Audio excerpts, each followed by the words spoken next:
बोल जयकारा बोल मेरे श्री गुरु महाराज की जय। सौभाग्यशाली गुरुमुखो, परोपकारी परम हितकारी करुणा निधान श्री सद्गुरु दाता दयाल जी की दिल्ली शहर में एक डायग्नोस्टिक सेंटर बनाने की श्री मौज उठी। इस हेतु आपने प्रबंधक जनों से विचार विमर्श कर महात्मा विचार ज्ञानानंद जी को यह सेवा कार्य सौंपा और फरमाया कि इस सेंटर को बनाने के लिए उच्च स्थान देकर 1 वर्ष में ही इसका निर्माण कार्य पूर्ण करो। कृष्णा नगर में जब यह भवन बनकर तैयार हो गया तो शुभ मुहूर्त के लिए पावन चरणार बिंदुओं में विनती की गई। आपने 27 जनवरी सन 2004 का शुभ दिन शुभ मुहूर्त के लिए सुनिश्चित किया। श्री वचन हुए, मुहूर्त करो, हम उस समय वहीं होंगे और स्वयं ही सब कार्य संपन्न करवाएंगे। इधर प्रेमी जन शुभ मुहूर्त के लिए रिबन काटने ही लगे थे कि फोन की घंटी बजी और उधर से श्री प्रभु जी ने अपनी मधुर वाणी में सबको आशीर्वाद देते हुए पावन श्री वचनों में फरमाया, यह चैरिटेबल सेंटर गरीब लाचार प्राणियों की सेवा के लिए बनाया गया है ताकि हर जाति एवं वर्ग का प्राणी अपने शरीर को स्वस्थ रखने के लिए उचित लाभ प्राप्त कर सके। स्वस्थ शरीर में ही स्वस्थ मन होता है, जो मालिक की भक्ति और सेवा भली भांति कर सकता है। साथ में सांसारिक और पारमार्थिक कार्य भी निभाए जा सकते हैं। सभी सेवक को जो भी इस सेवा से जुड़े हुए हैं वे सब पूरी निष्ठा और लगन से इसे निभाए तथा श्री परमहंसों की कृपा और प्रसन्नता के पात्र बने। सब यह सोचकर अति प्रसन्न थे कि महाप्रभु जी ने ठीक उसी समय मानव प्रत्यक्ष रूप में वहां पहुंचकर अपने वचनों को साकार किया। इस सेंटर की देखरेख का कार्य महात्मा जी को ही सौंप दिया, जो कि इस सेवा कार्य को सुचारू रूप से निभाने में तत्पर हैं। युग सम्राट भक्ति के उन्नायक महाराज अधिराज श्री 108 श्री सद्गुरु दाता दयाल जी श्री परमहंस श्री पंचम बादशाही महाराज जी ने आध्यात्मिक सिंहासन पर आरूढ़ होने के कुछ वर्षों पश्चात ही विदेशों में रहने वाले गुरुमुखों को विनम्र प्रार्थना को स्वीकार कर उन्हें भक्ति व रूहानियत की दात से लाभान्वित करने के लिए वहां का कार्यक्रम बनाया। श्री परमहंस दाता दयाल जी श्री प्रथम बादशाही जी महाराज जी की मौजों के साकार रूप श्री आनंदपुर दरबार की महान कीर्ति पताका को श्री 108 श्री तृतीय बादशाही महाराज जी की श्री आज्ञा अनुसार देश विदेश एवं सकल ब्रह्मांड में फैलने के लिए आपने संत मंडली एवं भक्तों सहित उस ओर पग बढ़ाए। आपने सर्वप्रथम सन 1976 में पूर्व देशों सिंगापुर, इंडोनेशिया में जकार्ता एवं सुरबाया, मनीला, हांगकांग और बैंकॉक में कृपा फरमाई। फिर तो परमारथ के इस सिलसिले में इतना विशाल रूप धारण किया कि आपने श्री परमहंस अद्वैत मत की ध्वजा को नाम एवं भक्ति की पताका को विश्व के कोने कोने में लहरा दिया। आपके तेजों में ज्योतिषमय मुखमंडल से निकलने वाले दिव्य रश्मियों से अज्ञानता के अंधकार में भटक रही रूहें आध्यात्मिक ज्ञान से प्रदीप्त हो उठी। सुदूर देशों में रहने वाले गुरुमुख प्रेमियों के अंतर्मनस में मायावी चकाचौंध से दूर भक्ति की आभा से जगमगाने लगे। दूर गम की काली रात हो गई और जीवन में सुख की प्रभात हो गई। प्रेमियों के चकोर हृदय भक्ति के विधु को पाकर प्रेम की सरिता में मंजन करने लगे। आपने अथक परिश्रम द्वारा स्थान स्थान पर जाकर किस प्रकार भक्ति की अभिलाषी रूहों को माया की गिरफ्त से बचाया, सतपथ दर्शाया और प्रभु परमात्मा से एकाकार होने का ढंग सुझाया। यह एक अनबूझ पहेली है। महापुरुषों के अनंत उपकारों, अनंत लीलाओं और प्रवचनों की अनमोल निधि का वर्णन करना मानो सूर्य को दीपक दिखाना है। फिर भी तुच्छ बुद्धि से उस अनंत सिंधु के कुछ बिंदुओं को यहाँ संकलन करने का प्रयास किया गया है। आपने लगभग प्रत्येक वर्ष में कभी एक बार तो कभी कभी 2-3 बार विदेशों में कृपा फरमाई, जिसका विवरण आगे दिया जा रहा है। गुरुमुख जन इन दिव्य लीलाओं और वचनों को, जिनका बहुत संक्षिप्त रूप से वर्णन किया गया है, हृदय संगम कर पूर्ण लाभ प्राप्त करेंगे। सन 1976 में यात्रा की और आनंद कंद नैनाभिराम श्री सद्गुरु दाता दयाल जी ने सन 1976 में श्री प्रयाग धाम से सर्वप्रथम पूर्व देशों की यात्रा का कार्यक्रम बनाया। आपकी विदेश यात्रा के कार्यक्रम का शुभ समाचार श्री आनंदपुर श्री संतनगर तथा अन्य आश्रमों पर पहुंचा तो यहाँ से गुरुमुख प्रेमियों ने हार्दिक शुभकामनाओं के उद्गार पत्रों द्वारा श्री चरणों में भेजी।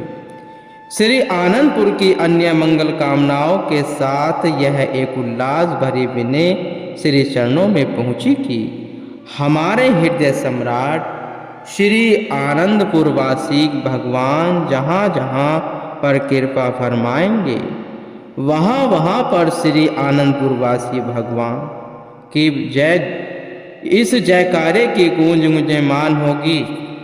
हमारे नैनाभिराम प्रभु चाहे विदेश में होंगे, परंतु हम श्री आनंदपुर वासी गुरुमुख भी साथ साथ श्री चरणों में इस जयकारे में सम्मिलित होकर मस्ती में झूमते रहेंगे। जीवन धन प्राणा अभिराम श्री परमहंस दाता दयाल जी 31 अगस्त सन 1976 को श्री प्रयाग धाम से मुंबई के लिए प्रस्थान करने लगे तो यहाँ के प्रेमियों ने सकुशल मंगल यात्रा के लिए भावभीनी शुभकामनाएं अर्पित की।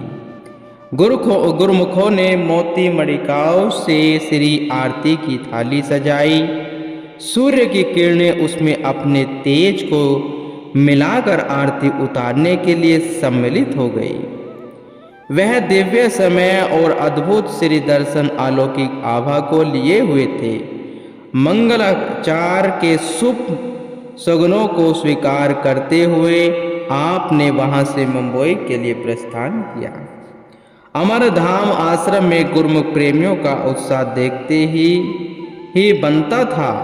मुंबई के सभी सत्संगी आश्रमों से बधाइयाँ एवं संगते खुशियों में जय जयकारे लगाती हुई आश्रम में पहुंच रही थी। अभी आश्रम में निर्माण कार्य थोड़ा ही हुआ था। खुले स्थान पर धूप और छाप की परवाह न करते हुए जनसमूह हार्दिक शुभकामनाएं अर्पित करने के लिए भारी संख्या में पहुंच गया। आश्रम वासियों ने यथासंभव साज सजाकर महाप्रभु जी का भव्य स्वागत किया। आपने अपने पावन वचनों में फरमाया, गुरुमुखों, महापुरुष हमेशा जीव की भलाई के लिए ही संसार में विचरते हैं, संसार में आते हैं और जीव आत्मा के कल्याण का मार्ग दर्शाते हैं, जिस पर चलकर संसारी जीव अपना लोक परलोक संवार लेते हैं। वैसे भी देखा जाए कि इस मनुष्य जीवन का लक्ष्य क्या है? आम दुनिया शरीर व इंद्रियों के सुख भोगों में फंसकर अपने असली काम को भूल गई है। उसी असली काम को जतलाने के लिए ही महापुरुष संसार में आया करते हैं। इंद्री स्वार्थ सब किया, मन मांगे सो दीन है, जा करण जग सिरजया, सो दादू कछु न कीना। शरीर वह इंद्रियों के सुख भोगों को भोगने में ही जीव ने अपनी सारी जिंदगी बर्बाद कर दी। जिस आत्मिक सुख को प्राप्त करने के लिए इसे यह शरीर मिला था, वह काम तो किया नहीं। शरीर का सुख विनश जाने वाला है। महापुरुष अपने वचनों द्वारा जीव को सचेत करते हैं कि इन फानी सुखों को छोड़कर आत्मिक सुख प्राप्त करो, तभी कल्याण हो सकता है, वरना जैसे आया है था वैसा ही खाली हाथ वापस चला जाएगा। यह नुकसान और घाटा कोई मामूली बात नहीं है। एक तरफ तो इंसान अपनी आत्मा का कल्याण करके परमात्मा से एकाकार हो सकता है, हमेशा के लिए सुखों के भंडार से मिल सकता है, और कहाँ भक्ति से विहीन होकर नीच योनिया भुगतता हुआ जन्म मरण की असहा पीड़ा को सहे। यह कोई रुपए पैसा का घाटा नहीं है, बल्कि कई जन्म तक अधोगति का शिकार होना पड़ेगा, जो बहुत बड़ा घाटा है। इसलिए महापुरुष फरमाते हैं कि वह काम करो जिससे आपकी आत्मा सुखरूप हो सके। पलटू बसते संत जन, जकरे नाम आधार, चिंता रूपी अग्नि में जरे सकल है संसार। वही जीव इस माया की अग्नि से बच सकते हैं, जिन्हें नाम व भक्ति का आधार मिल गया है, सत्पुरुषों की संगति मिल गई है। यह अग्नि कौन सी है? इंसान जानता नहीं कि इसके अंदर काम, क्रोध, लोभ, मोह, अहंकार, ईर्षा, तृष्णा, द्वेष की भयंकर ज्वालाएं जल रही हैं। इंसान के अंदर अगर एक का भी ख्याल पैदा हो जाए तो वह तपायमान हो जाता है, अशांत हो जाता है। ये सब विकार दुखी करने वाले हैं। महापुरुष ही इन विकारों से छूटने का मार्ग सुझाते हैं। जो जीव उनके दर्शाए मार्ग पर चलता है और भक्ति के पांचों नियम की श्रद्धा से पालना करता है, वह इन सब से मुक्त होकर मालिक से जा मिलता है और अपना लोक परलोक संवार लेता है। रात्रि समय जब यहाँ से प्रस्थान का समय आया, चांद सितारों ने मंगला आरती के बीच में अपना स्थान बनाया। जयकारों की तुमुल नाद से हर्ष ही तरंगित हो रही थी। सबकी हार्दिक शुभकामनाओं के पत्र, पुष्प एवं शगुन को स्वीकार करते हुए आपने वहां से प्रस्थान किया। बाहर से सैकड़ों की संख्या में गुरुमुख जन अपनी अपनी कारों में सवार होकर एयरपोर्ट पर पहुंच गए। कोई हाथ में गुलदस्ते तो कोई पुष्पमालाएं लिए दोनों ओर कतार में खड़े हो गए। श्रीकार वहां पहुंची। इस आथा प्रेम को स्वीकार करते हुए महाप्रभु जी ने सबकी ओर कृपा दृष्टि की। सबने कार में ही अपने पत्र पुष्प भेंट किए। सेवक सेवादार अंदर जाकर कार्रवाई में लगे हुए थे और यहाँ पर महाप्रभु जी मंद मंद मुस्कुराहट से प्रेम वृष्टि करते हुए सबको निहाल करते हुए अंदर पहुँचे। एयरपोर्ट से बाहर खड़े हुए गुरुमुख सेवक अपने महाप्रभु जी के हवाई उड़ान में जहाज में उड़ान भरने के समय तक प्रतीक्षा में आसमान की ओर आंखें लगाए खड़े रहे। ठीक समय पर हवाई जहाज की ओर निहारते हुए नतमस्तक हो वह पुनः वहां से अपने घरों की ओर लौटने लगे। उस समय ऐसा लग रहा था जैसे सचमुच ही उन्होंने मंद मंद मुस्कुराते हुए आशीर्वाद देते हुए सबको निहाल किया। सबके मुख से लौटते समय एक जयकारे की आवाज और दूसरे happy happy journey Swami ji की धुन सुनाई दे रही थी। यहाँ पल ही सेवकों के हृदय में स्मृतियाँ बनकर अंकित हो जाते हैं। श्री आनंदपुर के सम्राट श्री परमहंस दाता दयाल जी के शुभ आगमन की खुशखबरी सिंगापुर और इंडोनेशिया के प्रेमियों तक पहुंची तो उनके हृदय गगन दिव्य आनंद में विचरण करते हुए स्ववासित पावन के समान प्रसन्नता की लहरों में झूम उठे। इस शुभ समाचार को पाकर वहां की धरती सत सत नमन करती हुई अपनी तपस्या को भलीभूत होकर देखकर मस्ती में नृत्य करने लगी। केवल पूर्व देश के आसमान में आनंदित समीर का आभास नहीं हो रहा था, अपितु दसों दिशाओं में नई तरंगे घुमड़ कर यह संदेश सुना रही थी कि अब सब ओर से वह सुखद अनुभूति अवश्य होगी। वहां पर प्रकृति के कण कण में उल्लासित बहारों का सौंदर्य मुखारविंद होने लगा। मुंबई से वायुयान में अपने भाग्यों पर इटलाता हुआ उड़ान भरता हुआ सिंगापुर की ओर बढ़ चला। करुणा से हृदय सम्राट श्री पंचम बादशाही के स्वरूप में 1 सितंबर को प्रथम बार सिंगापुर की भूमि को सुमंजल श्री चरण कमलों से स्पर्श किया। अधीरता से प्रतीक्षारत गुरुमुख सेवक वहां पत्र पुष्प लिए हुए खड़े थे। तेजों में आभायुक्त इलाही नूरानी स्वरूप जब श्री दर्शन हुए गुरुमुख प्रेमियों के हृदय गदगद हो उठे। जयकारों की मधुर सुरीली आवाज झंकृत हो उठी। आप एयरपोर्ट में एक भक्त जी के निवास स्थान पर पधारे जहां महात्मा परम विवेकानंद जी ने सारा प्रबंध किया हुआ था। गुरुमुख प्रेमियों के आह्लाद भरे स्वर में श्री आनंदपुर वासी भगवान की जय, श्री आनंदपुर वासी भगवान की जय, श्री आनंदपुर सदगुरुदेव भगवान की जय, बोल मेरे श्री गुरु महाराज जी की जय। इन जयकारों की गूंजने लगी।